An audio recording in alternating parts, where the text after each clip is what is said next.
Welcome back to Copper Star Precision, the channel dedicated to getting you more points at your competitive shooting matches. We are back with stage 3 of the March 2025 NRL22 Course of Fire. This is called 2 Steps Forward, 1 Step Back. And finally, we have a stage name that isn't some lame pun. It actually kind of tells you how to do the stage. So keep that in mind as we go through this very confusing and difficult to remember Course of Fire. It says, on the start signal, engage the targets with 1 shot each in the following order and manner. From the cinder blocks, targets 1, 2, and 3. Top of Sawhorse, targets 2, 3, 4. Cinder block, targets 3, 4, 5. Top of Sawhorse, 4, 5, 6. Now the issue is that some of these targets are single targets, some are on double hangers. So we actually have 4 banks of targets, 6 different targets. Gets pretty complicated real fast. But I have here some dope cards that I'll share with you. I'll take pictures and put them up on screen. But the way I think about this stage is as follows. There is a restriction, bipods may not touch the ground. I think that's going to be an issue. But before we get into the dope card, let's talk about gear. Really, we have a cinder block stack of 3 cinder blocks. If you don't have cinder blocks at home to practice off of, it is exactly 23 inches tall, which equates to about the 2nd rung on a 6-foot ladder, just so you know. And this is probably close to the 3rd rung. The sawhorses can differ from club to club, but 30 inches tall here, so maybe the 3rd rung. So if you use a 6-foot ladder to practice, which I always argue that if you have a 6-foot ladder, you can practice basically any position for any course, any stage in the Course of Fire. So probably 2nd and 3rd rungs are your practice positions. Obviously, if you're using the ladder, you're going in and out. This is a little bit easier. You're just going left to right. Speaking of which, it might behoove you to take 2 bags on this stage. At the beginning of the stage, I can take this Armageddon Gear Game Changer bag, lay it flat here, and take another bag and then use it, wedge side down. Make a nice platform here, taking this bag, turning it on its side. You can stick it upright. I think my bag just likes to lay a little bit flatter on these wide surfaces when I turn it sideways. So now I have my 2 positions. Once I get these bags down, I don't have to worry about moving the bags back and forth. They're already set up. All I have to do is move the rifle. That's going to save me some time if I'm doing option 2, which is the 105-second par time. I think you're going to see a lot more of that option 2 lower par times as we head and prepare for nationals in a few months. So I like just a 2-bag solution. If you want a pump pillow, you can bring that along with you. This, think about the ladder stages. 2nd rung of the ladder is usually some sort of low kneel. I usually don't use this bag. This is a little bit of a higher kneel. You can bring this pump pillow for support or not. I think what comes down to it is this weird target order. So from the cinder blocks, targets 1, 2, 3. So we start on a target, we take 2 steps forward, then we change positions, and we take 1 step back to the previous target. In this case, it would be target 2. So we go 1, 2, 3, back to 2, take 2 more steps forward, targets 3, then 4, change positions, take 1 step back to target 3, engage 3, 4, 5, 2 steps forward, etc., etc. And as far as strategy, I think a lot of people are probably gonna, more experienced shooters are probably just gonna hold over for everything and just keep track of the target order. So I have 2 different styles of dope card. You can either hold over for everything, dial for everything, which probably isn't advisable, especially if you're using option 2, lower par time, because you're gonna be dialing back and forth. So those are the 2 extremes. Hold over everything, dial everything, and then do a hybrid approach. So I've written out a holdover dope card and a hybrid approach dope card. So we can go over those in a second. I'll put a screenshot up here. But basically the way I have this laid out is 4 boxes. Those 4 boxes represent 4 positions. So I'm going cinder block, sawhorse, cinder block, sawhorse. So I engage target 1, which I'm going to dial. For me, my dope is down 1/10. So I have that dialed, which is why that's labeled as 0, because that's where my rifle is quote unquote zeroed for the first target. And then I have to hold over 3/10 of a mil for targets 2 and 3. I go to the next box, which means I switch positions. Next 2 targets, 2 and 3, I'm holding the same 3/10. Target 4, I have to hold 1.1.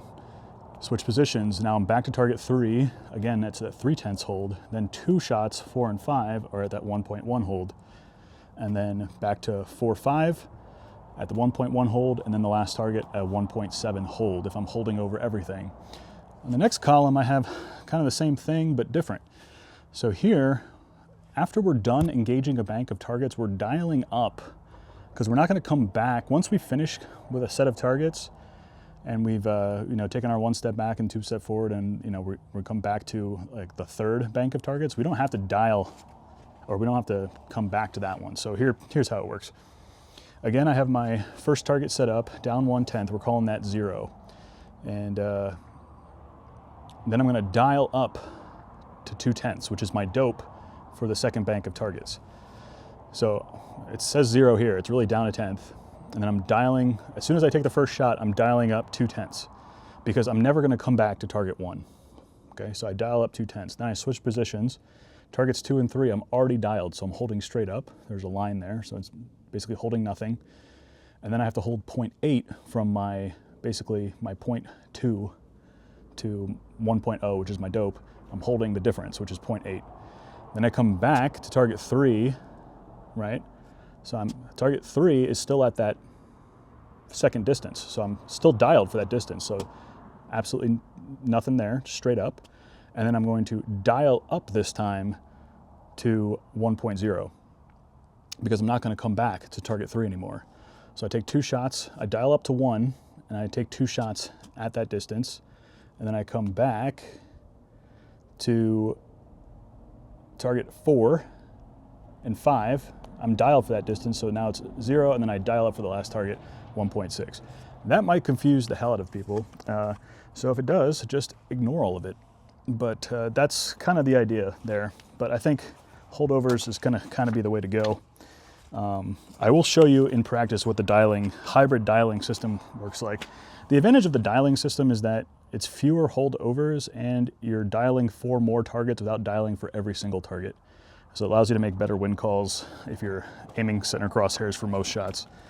That's the theory anyway, but let's see if it works in practice. So we get the trigger cam on here, and let's see if I completely confused myself. So I'm dialing down 1/10 right now. That's the first target. And we're starting on the cinder blocks. I'm gonna leave my bipod on for balance, and let's see if I can do it in time. So timer goes beep. Let's say I take 5 seconds or so to put my 2 bags down, starting all gear in hand. All right, bag down, rifle down. I am dialed for the first target. Take your time here, that's pretty small. I'm gonna dial up to 2/10. Large then small. All right, so I'm still dialed for the second bank of targets. It's 2, 3.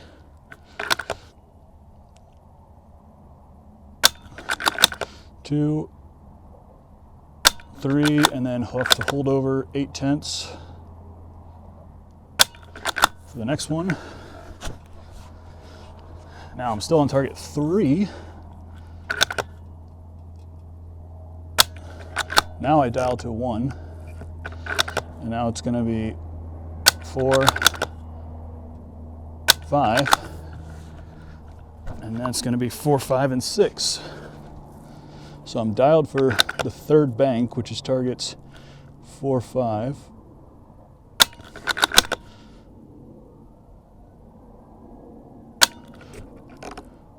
Dial 1.6. I could have also just hold 6/10. Last target. So that was 86 seconds. So if it's something you practice, it's definitely doable. And as you can see, I was kind of holding over on fewer targets than I would have to hold over everything. But hopefully between those two dope cards, or whatever you come up with in your mind, leads you to somewhere that makes sense in your head, allows you to keep track of targets. Obviously, all my targets are on a piece of paper, so there's definitely going to be some target acquisition time when moving positions and not mixing up, because we have basically 2 banks of double hangers, not mixing up the second bank from the third bank, making sure we're actually engaging the correct version of targets. But hopefully between those strategies, the 2-bag strategy, if you want, again, bring a pump pillow. I was a little more wobbly on the sawhorse than I wanted to be, but I think having that game plan, whether you're going to hold over everything, whether you're going to do a hybrid dialing system, or just dial for every target. If you're doing the option 1 without the shorter par time, you do have time if you're good at your target acquisition. So keep that in mind. Let me know what you're gonna do down in the comments while you're down there. Don't forget to like this video and subscribe to the channel with notifications enabled. We still have 2 stages to go over for the March 2025 NRL22 Course of Fire. I'll catch you in the next one. Until then, as always, score more points.